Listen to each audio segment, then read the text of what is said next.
നമസ്കാരം സുഹൃത്തുക്കളെ. ഇന്ന് ഞാൻ വളരെ വിഷമത്തോടെ ഒന്ന് രണ്ട് കാര്യങ്ങൾ നമ്മുടെ സുഹൃത്തുക്കളുടെ ശ്രദ്ധയിലോട്ട് വരാൻ വേണ്ടി, നിങ്ങൾക്കൊരു ബോധം വരാൻ വേണ്ടി ഞാൻ പറയുവാണ്. നമ്മുടെ നാട്ടിൽ ഇന്ന് നടന്നുകൊണ്ടിരിക്കുന്ന ചില സംഭവങ്ങളെക്കുറിച്ച്, എൻ്റെ അനുഭവത്തിൽ നിന്ന് വന്ന ചില സംഭവങ്ങളെക്കുറിച്ച് ഞാൻ നിങ്ങളോടൊന്ന് പങ്കുവെക്കാൻ വേണ്ടിയാണ് ഞാനിപ്പോൾ ഈ വീഡിയോ വന്നത്. ഞാനൊരു ക്യാൻസർ പേഷ്യൻറ്റിന് വീട് വെച്ച് കൊടുക്കുന്ന വീഡിയോ ഒക്കെ ഞാൻ ഇട്ടിട്ടുണ്ട്, എൻ്റെ സുഹൃത്തുക്കളൊക്കെ കണ്ടിട്ടുള്ള. അപ്പോൾ ആ പേഷ്യൻ്റ് വയറിനകത്ത്, കുടലിനകത്ത് ക്യാൻസറുമായിട്ടാണ് നമ്മൾ ആദ്യം RCCയിലാണ് ആദ്യം പോകുന്നത്. അവിടെ കുറച്ച് ഡിലേ വരുന്ന കാരണം നമ്മൾ അവിടെ ചെന്നപ്പം അവർ കുറേ ടെസ്റ്റൊക്കെ ചെയ്തിട്ട് 1 മാസം കഴിഞ്ഞുള്ള ഒരു ഡേറ്റാണ് തന്നത്. അപ്പോൾ അവർക്ക് ഇച്ചിരി പെയിൻ കൂടുതലായതുകൊണ്ട്, വേദന കൂടുതലായതുകൊണ്ട് നമ്മൾ പെട്ടെന്ന് തന്നെ കോട്ടയം മെഡിക്കൽ കോളേജിലാണ് കൊണ്ടുപോയത്. അവിടെ ട്രീറ്റ്മെൻറ്റിന് ചെല്ലുമ്പം അവർ പെട്ടെന്ന് തന്നെ കാര്യങ്ങളൊക്കെ നടത്തി. പിന്നെ പെട്ടെന്ന് തന്നെ കീമോയ്ക്കൊക്കെ ഒരുങ്ങി കീമോ ചെയ്തു. 6 കീമോ ചെയ്തു, 5 റേഡിയേഷൻ ചെയ്തു. ഇതൊക്കെ ചെയ്തിട്ടും അസുഖം ഒരുപാട് അങ്ങ് വ്യാപിച്ചു പോയെന്നുള്ളതാണ്. ഒട്ടും കുറഞ്ഞില്ല എന്ന് മാത്രമല്ല, ഒരു 2-3 ഇരട്ടി. അതായത് കുടലിൽ മാത്രമാണ് ക്യാൻസറുമായിട്ട് അവിടെ ചെല്ലുന്നത്. അത് പെട്ടെന്ന് തന്നെ കരളിനകത്തോട്ട് ബാധിച്ചു, കരളിൽ നിന്ന് പിന്നെ എല്ലിനകത്തോട്ട് ബാധിച്ച്, പിന്നെ വല്ലാത്ത ഒരു 4th സ്റ്റേജിലോട്ട് പെട്ടെന്ന് അങ്ങ് മാറുമായിരുന്നു. കാരണം ഇത്രയും കീമോ ചെയ്തിട്ടും ഇത്രയും റേഡിയേഷൻ ചെയ്തിട്ടും അസുഖത്തിനൊരു മാറ്റവും ഇല്ല. ഞാൻ ഈ ഡോക്ടർമാരെ ഒന്നും കുറ്റം പറയത്തില്ല. കാരണം മരുന്ന് നമുക്ക് എഫക്റ്റ് ചെയ്യുന്ന മരുന്നല്ല. നമ്മുടെ നാട്ടിലെ ഒരു കുഴപ്പമെന്ന് പറഞ്ഞാൽ മരുന്ന് ടെൻഡറാണ്. ഏറ്റവും കുറഞ്ഞ തുകയ്ക്ക് ആര് ടെൻഡർ എടുക്കുന്നോ അവർക്കാണ് നമ്മൾ കൊട്ടേഷൻ കൊടുക്കുന്നത്, സർക്കാർ.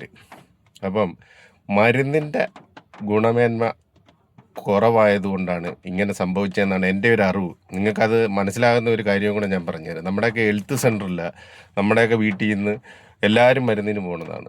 BP മരുന്നിന് ചെല്ലുന്നവർക്ക് എത്ര കഴിച്ചാലും BP കുറയത്തില്ല. പിന്നെയും കൂടുമ്പോൾ അവരെന്താ ചെയ്യുന്നത്? 1 ഗുളിക എന്നുള്ള 2 ഗുളികയാക്കും. അത് കഴിഞ്ഞ് വീണ്ടും കുറയുന്നില്ല എന്ന് കാണുമ്പോൾ അവരെന്താ ചെയ്യുന്നത്? പിന്നെ അത് മാറ്റി എഴുതി തരും. എൻ്റെ ഒരു സുഹൃത്ത്, ഒരു ഡോക്ടർ എന്നോട് പറഞ്ഞതാണ് ഈ ഒരു സംഭവം. പുള്ളി എന്നോട് പറഞ്ഞതെന്ന് പറഞ്ഞാൽ, എന്തെങ്കിലും മാർഗം ഉണ്ടെന്നുണ്ടെങ്കിൽ നിങ്ങൾ സർക്കാർ ഹോസ്പിറ്റലിൽ പോയി മരുന്ന് വാങ്ങരുത്. എന്താ കാര്യമെന്ന് ചോദിച്ചപ്പോൾ പുള്ളിയാണ് പറയുന്നത്, ഒരു പാരസെറ്റമോളിനൊക്കെ എന്ന് പറഞ്ഞാൽ 10 പൈസ പോലും വില വീഴാത്ത രീതിയിലാണ് ഇത് ടെൻഡർ കൊടുക്കുന്നത്. അപ്പോൾ ടെൻഡർ, ഏറ്റവും കുറഞ്ഞ ടെൻഡർ ആരാണോ കൊട്ടേഷൻ കൊടുത്തേക്കുന്നത് അവർക്കാണ് ഈ മരുന്ന് കൊടുക്കുന്നത്. ഈ കമ്പനിക്കാണ് ഓർഡർ കൊടുക്കുന്നത്. അവർ പോയിട്ട് എന്താ ചെയ്യുന്നത്? ഗുണം കുറച്ചുകൊണ്ട് അവർ ഈ റേറ്റിന് സാധനം ഇവിടെ കൊണ്ടുവരും. അപ്പോൾ ഒരു കാരണവശാലും അസുഖം മാറത്തില്ല എന്ന് മാത്രമല്ല, അസുഖം ഇരട്ടിയാവും. പനിക്കായാലും ഈ ഹെൽത്ത് സെൻ്ററിൽ നിന്ന് സ്ഥിരമായിട്ട് മരുന്ന് മേടിക്കുന്ന എൻ്റെ സുഹൃത്തുക്കൾ, ഈ വീഡിയോ കാണുന്നവരൊക്കെ ഉണ്ടാവും. അവരുടെയൊക്കെ അനുഭവത്തിൽ നിന്ന് നോക്കിയാൽ മതി. ഷുഗറിന് അവർ മരുന്ന് തരും, കുറയുമോ? കുറയത്തില്ല. പനിക്ക് മരുന്ന് തരും, കുറയുമോ? കുറയത്തില്ല. BP മരുന്ന് തരും, കുറയുമോ? കുറയത്തില്ല. അപ്പോൾ എന്താ സംഭവിക്കുന്നത്? ഏറ്റവും ക്വാളിറ്റി കുറഞ്ഞ മരുന്നുകളാണ് നമുക്ക് കിട്ടുന്നത്. അതായത് വ്യാജൻ എന്ന് വേണമെങ്കിൽ പറയാം. നമ്മുടെ നാട്ടിൽ പറയുമ്പോൾ വ്യാജ മരുന്നുകളാണ് നമുക്ക് കിട്ടുന്നത്. ഈ അടുത്ത സമയത്ത് ഒരു വീഡിയോ കാണാൻ ഇടയുണ്ടായി. കോൾഗേറ്റ് പേസ്റ്റ് വരെ ഡൽഹിയിൽ പിടിച്ച്, ഡ്യൂപ്ലിക്കേറ്റ്. അപ്പോൾ എന്താ നമ്മുടെ നാട്ടിൽ സംഭവിച്ചുകൊണ്ടിരിക്കുന്നതെന്ന് പറഞ്ഞാൽ, ഈ ഡ്യൂപ്ലിക്കേറ്റ് സാധനങ്ങൾ ഇറക്കുമ്പം അവരെ പിടിച്ചു കഴിഞ്ഞാൽ, അല്ലെ ആ കമ്പനിയെ പിടിച്ചു കഴിഞ്ഞാൽ, ഒരു ചെറിയ പെറ്റി കേസ് മാത്രം അവരുടെ പേരിൽ ചാർജ് ചെയ്തുകൊണ്ട് അവരെ അങ്ങ് വിടുകയാണ് ചെയ്യുന്നത്. അത് പോരാ.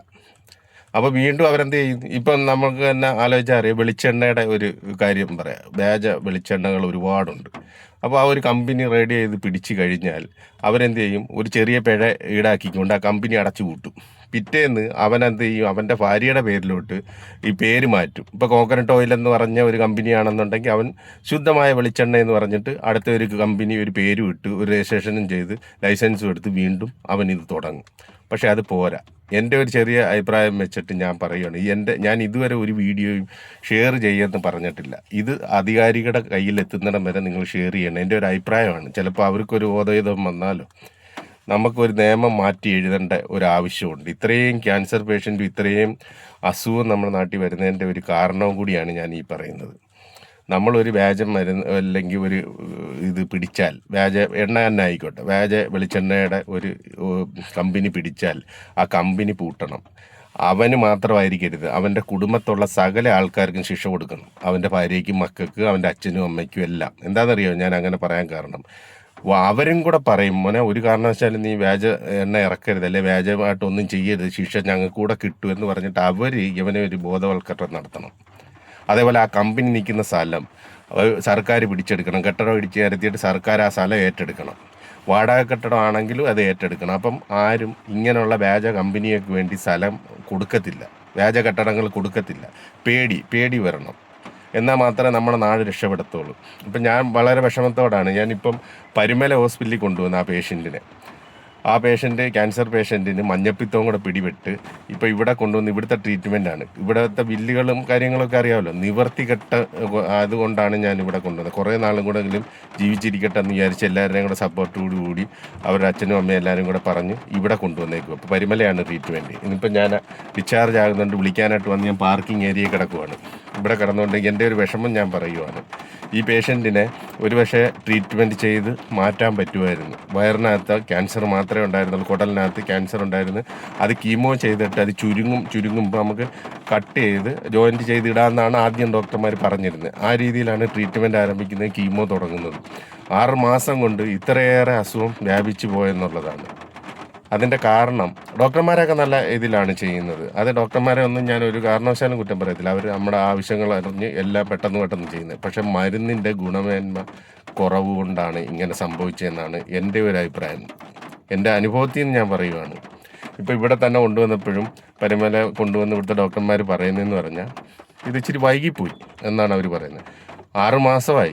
6 മാസം കൊണ്ട് ഇത്രയേറെ വേദനമായി പോയെന്ന് പറഞ്ഞാൽ ഈ മരുന്ന് ഒരു രീതിയിൽ എഫക്റ്റ് ചെയ്തില്ലെന്നുള്ള 6 കീമോ ചെയ്ത് 5 റേഡിയേഷൻ ചെയ്ത് ഇത്രയൊക്കെ ചെയ്തിട്ടും ഒരു ശകലം പോലും കുറഞ്ഞില്ല, ഇരട്ടിച്ച് വ്യാപിച്ചു പോയി. അത് കുടലിൽ നിന്ന് നേരെ കരളിനകത്തോട്ട് ബാധിച്ച്, കരളിൽ നിന്ന് എല്ലിനകത്തോട്ട് ബാധിച്ച് വേദന കൊണ്ട് സഹിക്കാൻ വയ്യാത്ത രീതിയാണ്.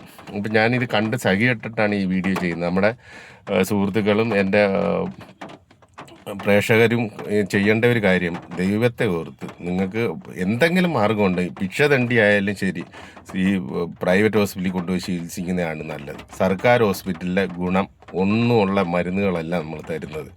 എൻ്റെ സുഹൃത്തുക്കൾക്കെല്ലാം അനുഭവമുള്ളതാണല്ലോ ഒരുപാട്. നമ്മൾ ഹെൽത്ത് സെൻ്ററിൽ നിന്ന് സ്ഥിരമായിട്ട് മരുന്ന് കഴിക്കുന്ന ആൾക്കാരെന്ന് ആലോചിച്ച് നോക്കിയേ. അവർ തരുന്ന ഗുളിക കഴിച്ചാൽ അസുഖം കുറയുന്നുണ്ടോ? ഇരട്ടിക്കുവാണ്. അപ്പോൾ അവരെന്ത് ചെയ്യുന്നത്? ഗുളിക 2 ആക്കും. അത് കഴിഞ്ഞിട്ടും കുറയുന്നില്ലെന്ന് കാണുമ്പോൾ അവരെന്ത് ചെയ്യും? മരുന്ന് മാറ്റിത്തരും. അല്ലാതെ ഒരു രീതിയിലും, ഞാൻ നേരത്തെ പറഞ്ഞത് തമാശ പറഞ്ഞല്ല, എൻ്റെ ഒരു സുഹൃത്തും സർക്കാർ ഹോസ്പിറ്റലിൽ ജോലി ചെയ്ത ഒരു ഡോക്ടറാണ് എന്നോട് പറഞ്ഞത്, ഒരു കാരണവശാലും നിങ്ങൾ സർക്കാർ ഹോസ്പിറ്റലിലെ മരുന്ന് മേടിച്ച് കഴിച്ച് കുറയുമെന്ന് വിചാരിച്ചിരിക്കരുതെന്ന്. എന്താ കാര്യം എന്ന് ചോദിച്ചാൽ പുള്ളിയാണ് എന്നോട് പറയുന്നത്. ഒരു പാരസെറ്റമോളിന് 5 പൈസ പോലും വില വീഴത്തില്ല. ടെൻഡർ, ഏറ്റവും കുറഞ്ഞ ടെൻഡർ ആരാണോ ഇടുന്നത് അവർക്കാണ് ഈ കൊട്ടേഷൻ കൊടുക്കുന്നത്. അപ്പോൾ അവരെന്ത് ചെയ്യും? മരുന്നിൻ്റെ ഗുണമേന്മ കുറയ്ക്കും.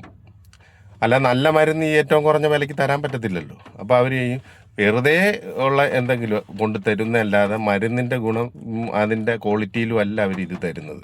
അത് ഡോക്ടർ എന്നോട് പറഞ്ഞ അനുഭവം വെച്ചാണ് ഞാൻ നിങ്ങളോട് പറയുന്നത്. നിങ്ങൾ ആലോചിച്ചാൽ മതി. ഹെൽത്ത് സെൻ്ററിൽ ചെന്നിട്ട് നല്ല ഡോക്ടർമാർ നല്ല ട്രീറ്റ്മെൻറ്റും ആണെന്ന് പറഞ്ഞ് നമ്മൾ പോകും. പക്ഷേ ഡോക്ടർമാരൊന്നും കുഴപ്പമില്ല, മരുന്നിൻ്റെ ഗുണമില്ലായ്മ കൊണ്ടാണ് ഈ അസുഖങ്ങൾ ഇത്രയും ഉണ്ടാകുന്നത്. നമ്മുടെ നാട്ടിലെ വ്യാജ മരുന്നുകളായാലും വ്യാജ എണ്ണകളായാലും എല്ലാം, ഞാനിപ്പോൾ പറഞ്ഞില്ലേ, കഴിഞ്ഞ ആഴ്ച വാർത്ത കാണാനിടയെന്ന് ഡൽഹിയിലെ വ്യാജ ഗോൾഗേറ്റ് പേസ്റ്റ്, പല്ല് തേക്കുന്ന പേസ്റ്റ് പോലും വ്യാജമായിട്ട് ഇറക്കിയേക്കുന്ന നാടാണ് നമ്മുടേത്.